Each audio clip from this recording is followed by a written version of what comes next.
Happy politics, and welcome to what I hope is Jordan's favorite podcast, and I can tell you it's certainly one of mine. One of yours?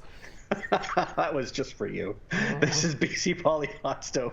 My name's Maclean and I've already got one in on Jordan. I'm joined in a socially distant manner by... It's Jordan Bateman. I'm over at ICBA in Burnaby. Unspun, obviously the best of the Orca podcast, or Elected. I enjoy Elected as well. Unspun's the mothership, isn't it? I mean, that's, I mean, we just follow along in the wake and hope that they take us to the promised land, the glory that is the George and Jody show. Okay. Absolutely. Now, we were just talking before we hit start on this, and we have an absolutely jam-packed show today, this week. So let's get started. I want to start with a piece that the Orca published on Friday that has blown up, and rightly so, because it's a fascinating piece. It's Rob Shaw's piece. The headline is The Ministry of Air, and what it's about is about the BC's Minister of State for Mental Health and Addictions, and the very rough showing it had in ministry estimates last week. The point is, first of all, I encourage you to read it, because the point is not whether it's a good idea to have a minister focused on mental health and addictions. The question is how much the minister actually does, because as Rob points out, I think it's 70% of the ministry budget goes to staff. It does not fund or even influence decisions or policies or programs in the ministries that do some of the very good work, like the Ministry of Health. So it doesn't have any oversight or control. And second of all, it's not involved in any of the on-the-ground decisions at sites that it touts as successes. And so, you add all this up, and it's, so why is it there? What does the minister actually do, and what is she responsible for? And that's where it gets dicey.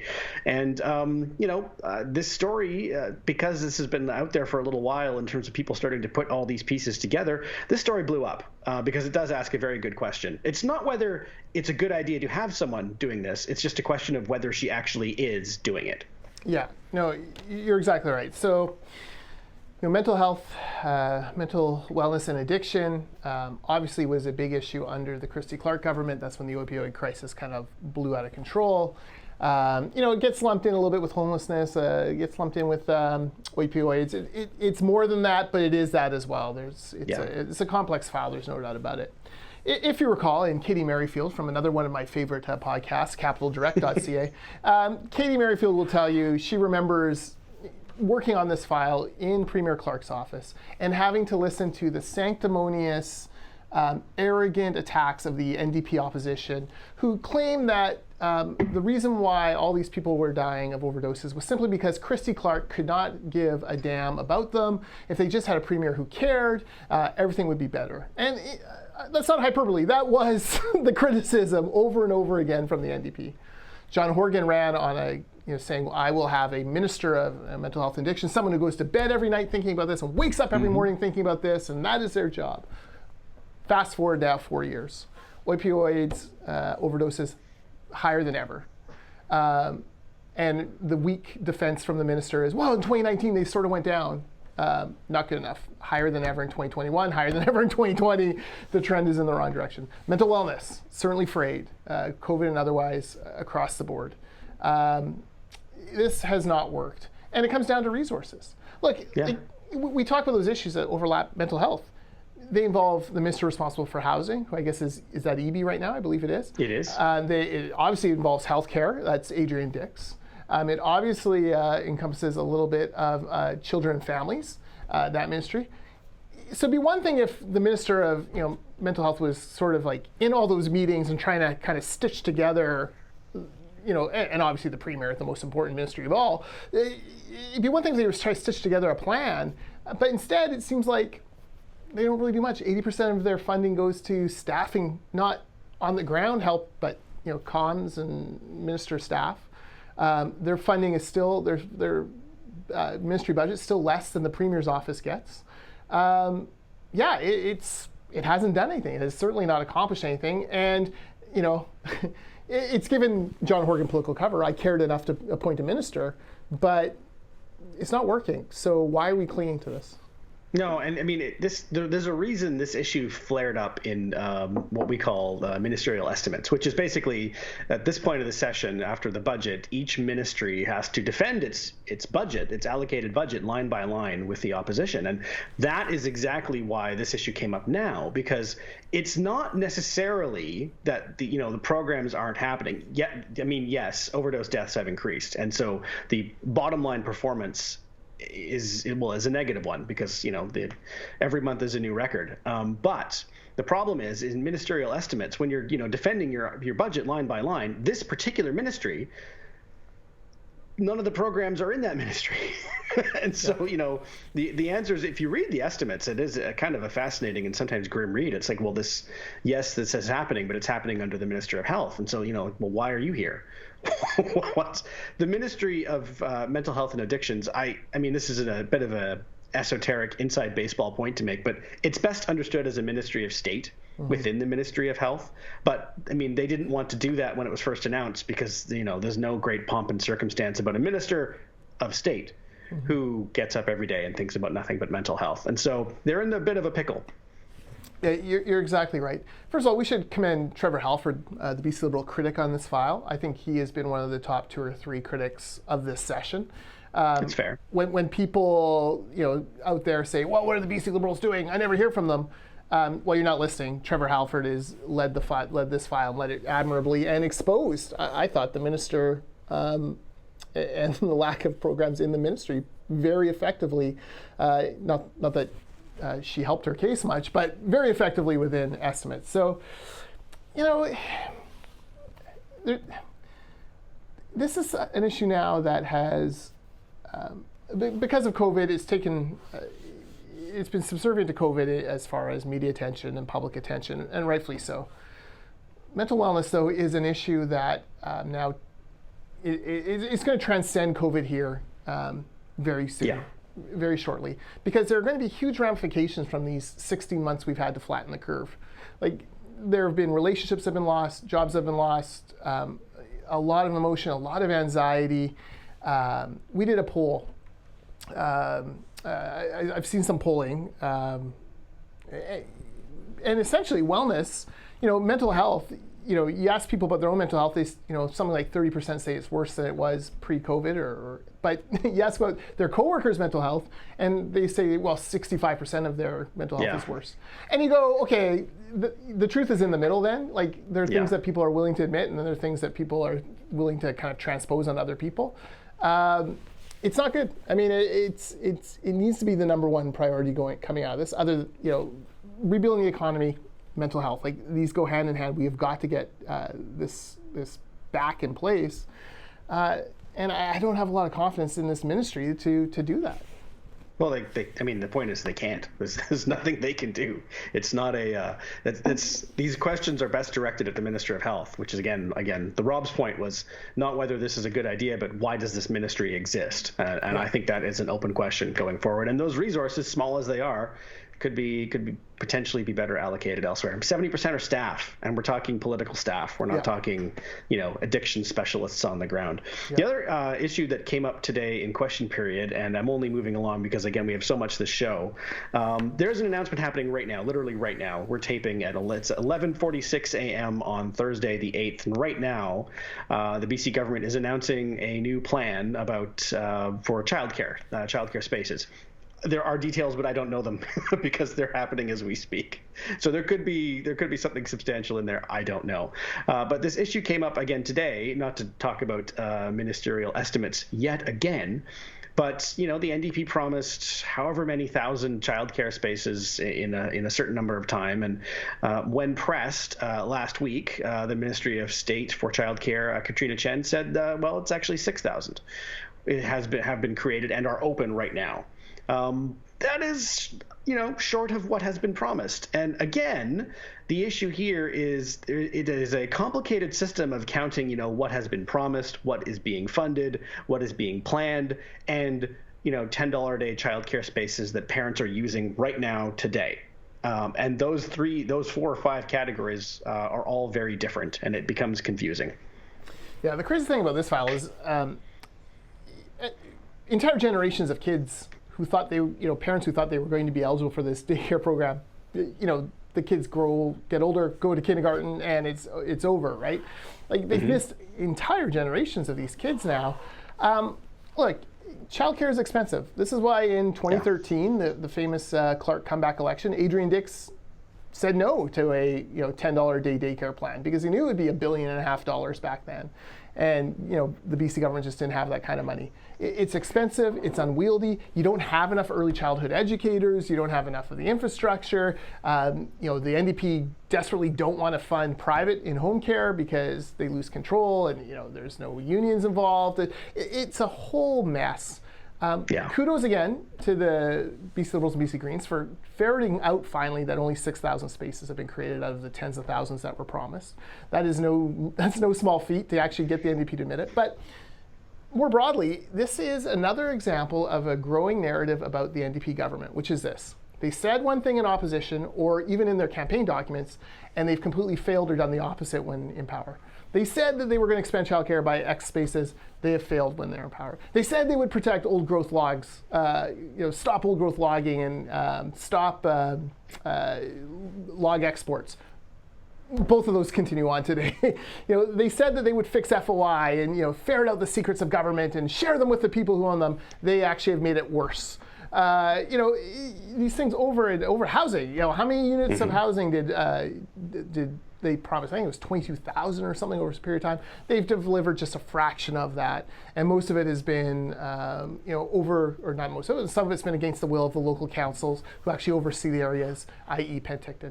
So you start kind of unfolding this. Like at some point, people will start to wonder, like, okay, you said that, but now you're doing this. You said that, now you're doing this. You said that you were going to eliminate the Wild West of campaign donations, but you would never give public money to political parties. Now you've done it for 3 years, and in fact, you're about to entrench the system forever, and make sure that there's an escalator clause to make sure that you keep getting money no matter what.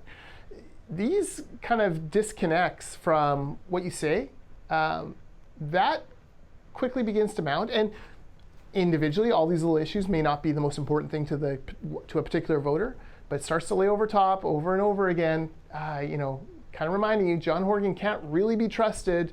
He said he would work with the Greens. He tore up that contract. Like, it just starts to lay that foundation. And if you recall, HST and Gordon Campbell from two political generations ago, speaking of generations gone by, the HST was bad. It was made worse by the fact that there was this sense somehow that Gordon Campbell had broken promises in the past. And this was another promise he broke, and it was the straw that broke the camel's back. At some point, these flip-flops will continue to add up, and there will be a straw that breaks the back of the voter. Yeah, and the point I want to make about childcare is that I think that you would probably agree, I know that I do, that actually investing in childcare, all things being equal, is a good investment because it helps get people back into the workforce, especially women. The problem that we've had in Canada is that there's a lot of, Quebec has $10 a day daycare, why can't we? And the issue is that, that's best understood as a federal program yes. run by Quebec, but funded exclusively by Ottawa. And, applying that across a national scale was always understood until just a couple of years ago to be ruinously expensive, because it is very expensive up front.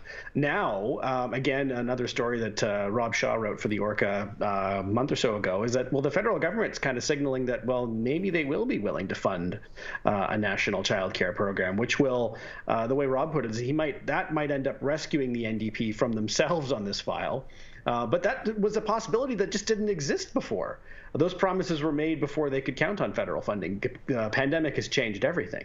And so, yes, there's been sort of an unwillingness, I think, nationally to, look at honestly the situation with Quebec and the child care program there, which is that, yes, it's administered by the province, but it's funded by, all of us. Yeah. And that has always been the problem. Yeah. How dare you, Maclean? You are an Albertan. Born, you were supposed to say that program is actually funded by the oil revenues out of Alberta. Come on, I can't believe you missed that talking point. Well, there you go. Well, you're not completely wrong there. So yes, speaking of COVID. Before we go off that, I just want to add one more flip-flop that I think could be the straw that would break the back. You'll recall John Horgan taking the tolls off the Port Mann Bridge. you'll recall Yes. Toll-Free BC with his little candidate cell behind it. And, Yes. read any history, read Rob Shaw and Richard Zussman's history of that election, and they'll tell you that, they broke with principle, their usual principles, they scrapped the road tolls, and it was a big electoral success in Surrey. Certainly something that I've benefited from personally for the last 3.5 years is not having to pay a road toll there. Vancouver now, City of Vancouver, is careening down the path of wanting to institute road pricing to access the downtown of Vancouver. Now, first of all, this is the stupidest policy ever because I don't know why the politicians in Vancouver want to continually make it more difficult, more expensive for people like me to go downtown and spend money. Businesses are reeling down there. The place is a mess. COVID has struck all these little tiny, small businesses that were barely holding on by a thread anyways. And now you're going to actually charge people to come in even more? Like, come on. You've got parking fees, you've got transit fees. That is your road pricing. You cannot layer over on top of that another set of road pricing. And I hope the Downtown Vancouver Business Association and others fight this tooth and nail. And you can bet, just for kicks, I'll help fight that too. It's not really an ICBA issue, although I guess if our contractors are stopped from going downtown by having to pay more, that will be a problem. Now I've thought about it, maybe it is an ICBA issue, so watch for that coming up. But they desperately want to do it. These, eco-activists who have seized control of Vancouver City Council, and I'm looking forward to George and Jody expanding on this more in the months to come. They want to do it. That will fly in the face of everything that John Horgan said that day in Surrey about a toll-free BC. What will happen? I don't know. Joy McPhail was hired at one point by the BC government to help kind of shepherd this through. If Vancouver pushes it, is Horgan going to say no to the eco side of his coalition? Or very interesting to watch. If there are road pricing does come in there, you can bet that it'll be desperately unpopular, except among the very elite downtown crowd who never leave the peninsula. But watch for that. That to me could be the straw that breaks the back. No, you raise a really interesting point because I think that will be a flashpoint because it will apply to some people and not others. Mm-hmm. And this I was talking about this exact issue just socially with somebody the other day. We were on the phone and I was like, I'm sure that this came up in the election campaign. And so it took me 30 seconds to bring up the debate that Mike Smith hosted between John Horgan and Andrew Wilkinson. And Horgan said, that's not specifically talking about road pricing in Vancouver. That's not part of our platform and never will be. That was the quote. And so, this came up less than a year ago. And you're right. Vancouver Mayor Kennedy Stewart might put Horgan in a difficult position of having to say yes or no because the provincial government would have to okay road pricing inside Vancouver. And so, yeah, you're right. That'll be one to watch. Horgan should just come out today and say it's never going to happen, and just basically kill this thing dead before it even starts. Save your money, save your time, save your staff, Vancouver. I'm never going to approve this. Yeah, he'll probably be. If I'm John Horgan or Jeff Meggs, I'm thinking maybe. We don't know how the municipal elections in Vancouver next year will play out. This problem may solve itself with us having to get our hands dirty. If Kennedy Stewart is defeated by the collection of people running against him or any one of them, then this problem probably goes away, depending on who it is that wins. And they don't have to get involved. That for them is the optimum outcome. They don't want to be the ones to say no. So that I suspect is they will stay very quiet and say, well, we'll respect the process and all that. And then if Kennedy Stewart wins re-election next year, well, then yes, now you have to wade in. But it's probably a gamble they'll make. I'd find the busiest street that's involved in this, and I would set up a little toll booth if I was John Cooper and the MPA. I'd set up a little toll booth there as a stunt one morning and be like, this is friggin' stupid.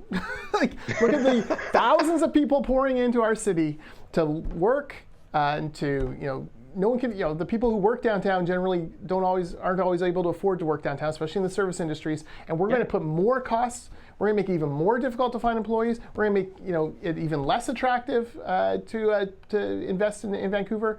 Not on my watch. I'd have a little toll booth and call it Kennedy's toll booth and make it look stupid, just to embarrass it. Because it's a good opportunity for one of these mayoralty candidates to jump out there and become sort of the voice of the common person. Even though, ironically, most of the people who it would protect would be from outside Vancouver, I think that most Vancouverites would agree that it's just a step too far. No, I think you're right. And I mean, this is something I'm sure we'll have every opportunity to talk about as the study that's commissioned comes back, and whether they tell the Vancouver City Council what they want to hear or not. The next thing I want to talk about is something that you told me about just before we went on air, something that I didn't know, and is, kind of some good news, having to do with COVID-19 and the state of things. And you or your organization reached out to the provincial health office and, share. So I should be clear, not our organization. I beg your pardon. Yeah, we're planning events to start again in the new year, in 2022, just to be safe. We could have done a golf tournament this summer. We decided not to. We decided to wait until the new year. We'll do a virtual AGM again in the fall. And then BuildX is a big construction trade show in Vancouver. They're planning for, I think, February 16th and 17th. We'll be part of that, have a CEO breakfast, and we'll progress from there, protocols permitting. However, one of our friendly associations is looking at doing a small conference. It's a big meeting, but a small conference sometime in the fall, about 500 people. So they approached the PHO to find out, what would you say about that? The Provincial Health Office thought about it for a bit and got back to them, and it was not a hard no. In fact, I would say it was guardedly optimistic that they think that probably could happen, in that Thanksgiving window or shortly thereafter. Up till now, it's always been a hard no. But you can see, now that we're getting deep into two-dose summer here, that things are changing. The numbers are continuing to drop. We could, within a week, have a rolling average of fewer than 100 cases a day. And it's nice to see that maybe the PHO just isn't knee-jerk refusing things anymore, but are actually willing to start to talk about opening up and the future. And look, the Canucks, I think they started in October, the first week of October. The NHL season usually starts. Chances are they're going to want people in the stands. I don't know if it'll be full, but probably more than 500 like at this conference. So I think they're starting to get their head around, okay, this is going to open up, and maybe, just maybe, Maclean, you'll be at a Stampeders Lions game watching Bo Levi throw 5 picks and, in the worst performance of his career, and I'll be at the Canucks game watching the Canucks do what they usually do, which is not much. Throwing 5 picks. And, not much. But it's exciting. It's exciting because, maybe you're right. Maybe there's hope. I mean, if you're listening to this or watching this and you're saying, well, Jordan, they didn't say no, but they didn't say yes either. They're never going to say yes. That's, several steps in the process away from now. All they're saying is that if things continue as they are, it looks good. But I mean, of course things could go south, and they're not going to say, absolutely write it in stone, use a typewriter. You can plan your event for September 15th. Of course they're not going to say that, but they would have said under no circumstances plan it, I think just a couple, I was going to say months, but even weeks ago, really. So this is about as optimistic as the PHO can be at this moment in time. Yeah. And, I think September 7th is the date where I think it's the last of the phase 4.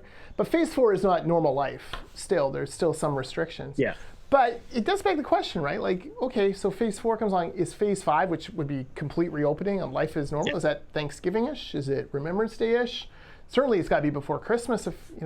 It's just an interesting kind of thing, and I'm very curious to see how the wind down to this will occur. So, when does Dr. Bonnie go to once a week news conferences? When do they quit, putting out press releases every day and the numbers just update on a dashboard?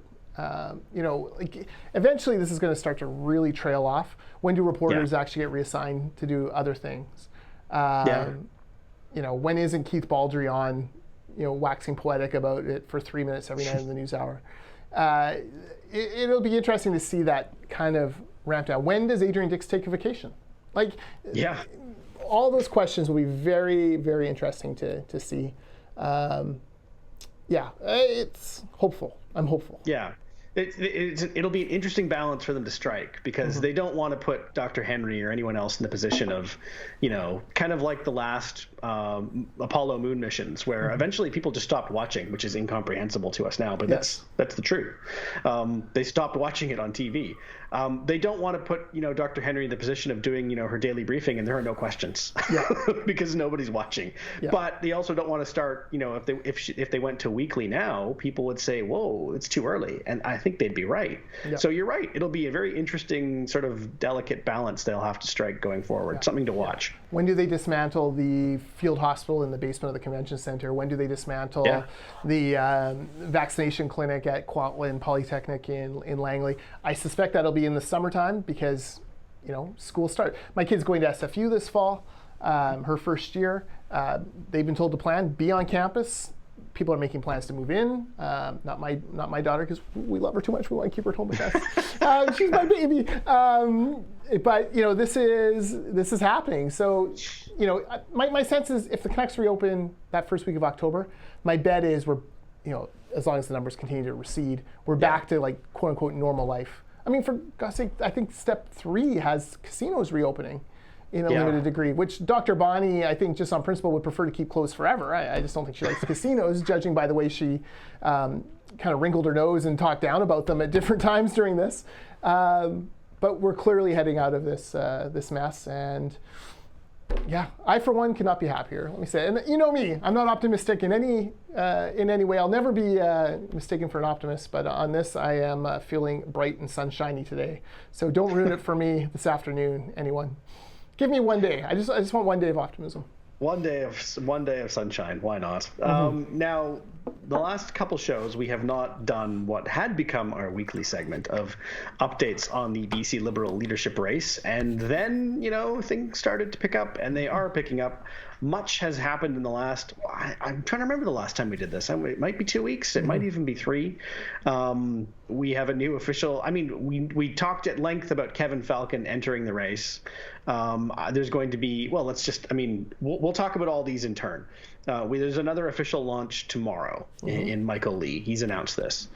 We have our first MLA endorsement in Mike Morris, who was rumored as a leadership candidate at one point, endorsing Kevin Falcon.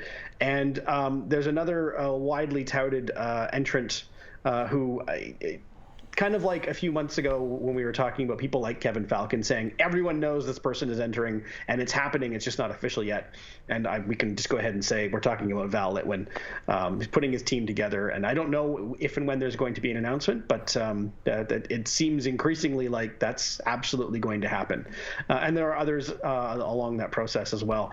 What do you want to talk about first? We're doing this one day before what I think will be the biggest news this week, and that's Michael Lee announcing tomorrow. Is it tomorrow? It is tomorrow. Yes. Yeah. Well, let's take them Canada by Canada. So Mike Lee, you're right, announcing tomorrow night. He was the 3rd place finisher in 2017. I think showed better than expected then. Oh, definitely. Now, a number of his team have defected to other campaigns on this one, but he's put together his own team for this. I'm told that the team has a surprising number of federal Liberals, which is a surprise because Mike Lee is generally identified with the federal Conservatives. I believe he was actually a membership chair at some point, or yeah, he was, and he worked for then Prime Minister Kim Campbell as I used to know the exact title, but in a role in her Prime Minister's office. So that's right. He was the old PC party more than the modern, but that's just a function of him moving on to provincial politics. Yeah, Michael Lee, super intelligent guy. Very engaging one-on-one. I've had the privilege to be on a Zoom call or two with him, and he's held my attention, which not always everyone can do on Zoom. Like I tune out Maclean for most of this show, so sure, with good reason. That's how good he is. I think he'll be formidable. He has a base of support. The interesting thing is, remember, the signups for the 2017 campaign will last through the end of this year, so he can go back and reach out to those people and get them to renew. I think it's probably easier to get someone to renew and vote again for you than maybe to find a new person and bring them in to get them filled in membership. With still some restrictions this summer. Yes, absolutely. Totally. So I think that is very good news. Mike Lee's other strength is his family. So I actually did vote for Mike Lee. He was my first choice last time. And it wasn't because of his platform. It wasn't because of his debate performance or anything like that. It was because his his kids called. And they were working the membership list. And I just thought to myself, they were sharp. They knew the files. They were interesting. They were great on the phone. I thought, all right. I wasn't sold on anyone. If Mike's got this good a group behind him, if he can help make that happen, that's impressive to me as a parent. So I voted for him in the first on the first ballot last time. Yeah, he'll be formidable. He'll add a. He's not flashy. He's not bombastic, but that's okay. Like, the calm, reasonable leader, that will be attractive to many in the party, I'm sure. Yeah, I agree. It'd be very interesting to see how he does because, as you quite rightly pointed out, I think he did outperform initial expectations. Was that 3 years ago? I'm trying to do the math. That's whenever the last one was. And so, yes, it'll be fascinating to see if he can do that again or indeed even exceed. The other person that I briefly talked about there off the top was Micah Morris, who's the MLA for Prince George Mackenzie. Yes. I always confuse the two Prince George ridings. I'm sure I got that one right, though. And you'll correct me if I'm wrong, but this was the first official endorsement of an MLA of one of the leadership candidates. Those are by no means decisive, but they are significant in their way because, the MLA carries a lot of weight, both just being an MLA, but also in their riding. Yeah, it's a shift in strategy from Falcon in 2013, pardon me. 2011. When did Falcon run? 2011, before the 2013 election. So at that point when Falcon ran, he basically came out and had 10 MLAs or 12 MLAs on stage with him on announcement day. This is a different strategy. It seems to me they'll probably roll them out one a week. Yeah, I'm sure he has other endorsements within caucus. Mike Morris is a great first one. Former cop, obviously lives in Prince George, represents Prince George. Falcon has a real soft spot for Prince George. In fact, one of his promises in 2011 was to open a premier's office in Prince George, which he calls the northern capital of BC, which people in Prince George say, hey, we're right in the middle of BC, buddy. We're not north. You want north, go to Fort St. John. But nonetheless, Prince George has, and the northern areas have rapidly become the heartland for the BC Liberals, the coalition as it stands now. So very good first get. Mike is well organized, well liked in the community. Shirley Bond, who is Prince George Valemont, right next door to Mike. She can't endorse anyone. She's the interim leader, and so she will not endorse anyone. Yeah, and has said she won't. And shouldn't as the interim leader because you can't be seen favoring any side. But Mike will be able to kind of coordinate efforts for the Falcon campaign there. And yeah, good get by Kevin Falcon for sure. Look, Falcon has had a very smooth rollout so far. And I think, he was kind of such a front runner that you couldn't help but compare him to Peter MacKay in the last Conservative Party race. Yeah. Where Peter MacKay came out, and if Peter MacKay had just been adequate, had just checked the boxes, he probably would have won that leadership. Instead, it was just debacle after debacle and social media mistake and dumb apology and another social media mistake and a blunder, and he just was completely rusty and fell apart. It will come as no surprise that there are many within the Falcon camp who worked on the Aaron O'Toole campaign in BC and kind of saw firsthand what a bad start can do to you. He's been smooth so far. It hasn't been perfect. There's a little bump on the roast video, but he's moved through it. I think he's in very good shape, and that should worry the field. Val Litwin, we should mention, former head of the BC Chamber of Commerce. Young, from the Lower Mainland, the kind of urban voter that the party needs to attract back. Certainly can sell himself as an expert on small business. Not much presence, I would say, out and about. Like the brand, BC Chamber brand was well known. Val Litwin was not. Val came in after John Winter, who was a 25-year president of the organization. That's a tough act to follow. But I'll tell you this: vallitwin.ca has been registered. There's nothing there yet, but you can guess what that website will house soon. Facebook.com has a Val Litwin page. I'm the first follower, so we know that's coming. Twitter, there's suddenly an @Val Litwin on Twitter. I am also the first follower there, so I'm ready. I'm ready for whenever Val Litwin turns the key and something goes up on those sites, I'll immediately retweet and all that stuff. Val is a candidate who I think has a very low floor, like it could go very badly, but I think also has a very high ceiling, where you could see him making a great point in a debate and starting to get some attention and maybe starting to kind of rally second and third place votes and navigate his way up, especially since the economy is going to be such a big issue. He is a small business expert. We've seen so many small businesses shutter. Jock Finlayson had a great piece on this in the Orca recently. There's a good possibility there for him. Yeah, I think Val is the kind of candidate, because I completely agree with your assessment. There is a low ceiling, a low floor there, if only because, and I think Val would agree with this, is that his name recognition with the general public is not that high, but he is the kind of candidate. He's very telegenic. He's young. He's, as you say, he's from the right part of the province as far as what the party needs, and he does have a good track record in business. So I mean, his ceiling is quite high. He's also the kind of candidate who could benefit by kind of being, how do I put this? Everyone's second choice, and I don't mean that in a bad way. In the kind of, it'll depend on the kind of ballot the party uses. But if he's the first choice of 30% and the second choice of 40%, he's in actually a very good position to win. So we'll see. I mean, that was the problem that felled Diane Watts in the last time, is that she was the first choice of a surprisingly high number of party members, but she was almost nobody's second choice. And ultimately, that was the reason why she's not the leader of the party. Well, maybe not today, but not the leader of the party then. Yeah, and that's why internally, if you put the Falcon people on Truth Serum, they know they have to hit 45% or more on that first ballot, because an anti-front runner thing does occur, and you pick up relatively few of second ballots going through. I want to mention Renee Merrifield. I'm told she's prepping. Her team seems very strong. Some interesting folks who used to be connected to Christy Clark are helping prep her and get her campaign ready to go, so that's still in the works. Gavin Dew, still grinding away. I don't think anyone's, look, they're all working hard, but I don't think anyone's working harder on this than Gavin Dew's team. Like, they are constantly trying to find ways to earn media, reaching out behind the scenes to BC Liberal members.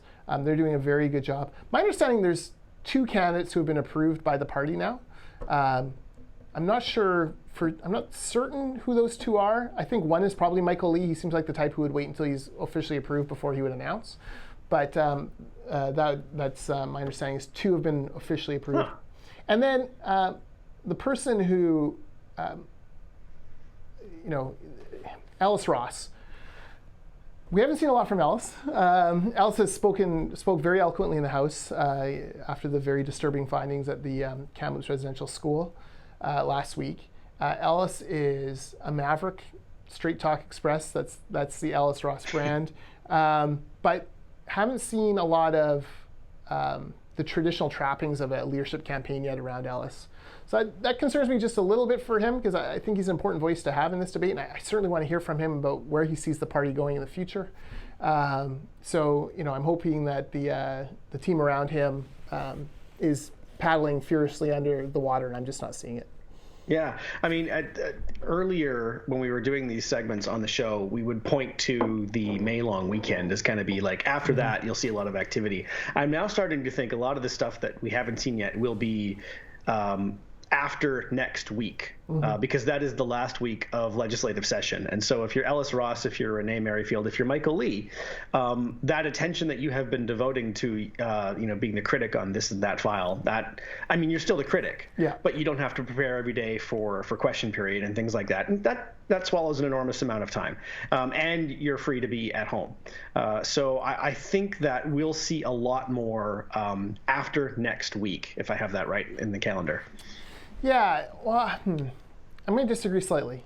I've heard from people connected to Renee's team that she may wait until she can have some type of gathering, which would then put you into summer. Now, I don't think it'd be a huge gathering, it'd be an outdoor gathering. And Renee, if you're announcing in Kelowna an outdoor gathering this summer, please let me know, because I'm always looking for an excuse to go to Kelowna.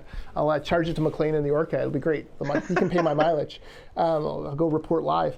But I do get the sense that maybe, I think she's rumored to run. I think most people expect her to run. So I think she can still kind of reach out to members.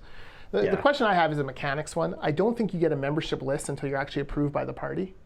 I believe that's true. But my understanding is the party will not announce for you. So you can go through the process, get vetted, get approved, get access to the membership, but the party's never going to be like, who's running? McLean K's running. Like, they're not going to out you on. They'll let you kind of handle your own announcement. Not on purpose. Yeah. Not on purpose, at least. Although when the emails start coming in, that's sort of a trigger. I'm not going to lie to you. It's not hard to figure out. Usually be a dead giveaway. It's not hard to figure out, but that's good. The other news in the BC Liberal Party is very important, Maclean. Very important. There's a new president of the Riding Association in Langley East. And oh my, incredibly intelligent, forward-thinking, the exact kind of person the BC Liberals need more of. Yes, it's me. There to rebuild the Langley Wall. Langley inexplicably went orange thanks to a historic vote split with the Conservative candidate. Don't worry, we're going to fix that and win that seat back in 2024. Congratulations. Congratulations. When you started listing all these characteristics, I was going to just spout off and say Katie Merrifield, but then I didn't want to deny you or deprive you of your moment, so you're welcome. Obviously, Katie Merrifield. There's been a lot of news in Langley this week, actually. I should mention one other thing. One of the great politicians in Langley history is retired.